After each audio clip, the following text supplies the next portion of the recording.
Mannarkkad block panchayat 2025-26 വാർഷിക പദ്ധതിയിൽ 8.5 ലക്ഷം രൂപ ഉൾപ്പെടുത്തി നിർമ്മിച്ച 100 മീറ്ററോളം നീളം വരുന്ന പറമ്പങ്കോട് ഇരുമ്പകച്ചോല മെയിൻ റോഡിലെ ഡ്രെയിനേജ് ഉദ്ഘാടനം നടന്നു.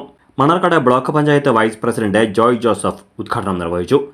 ഒരു പഞ്ചായത്ത് മെമ്പറെ ഒരു ഏരിയയിൽ നിന്നും വിജയിപ്പിക്കുമ്പോൾ ആ വാർഡിൻ്റെ വികസനം ആണ് അവിടുത്തെ ആളുകളുടെ ലക്ഷ്യമുണ്ടാകുക.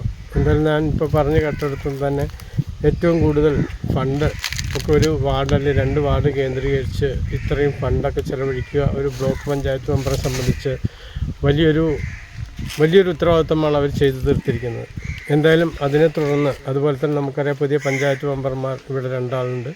അവരും അതുപോലെ തന്നെ ഞാനും എൻ്റെ ഡിവിഷനാണ് ഇപ്പോൾ.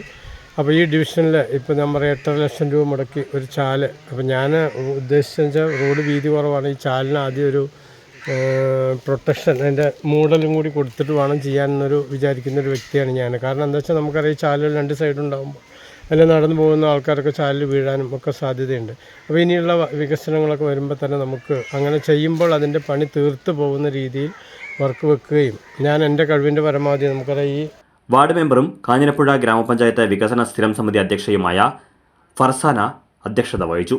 ബ്ലോക്ക് പഞ്ചായത്ത് മെമ്പർ ബിജി ടോമി മുഖ്യാതിഥിയായിരുന്നു. ചടങ്ങിൽ മുൻ മെമ്പർ രാജൻ, മറ്റ് കോൺഗ്രസ് ഭാരവാഹികൾ, നാട്ടുകാർ എന്നിവർ പങ്കെടുത്തു.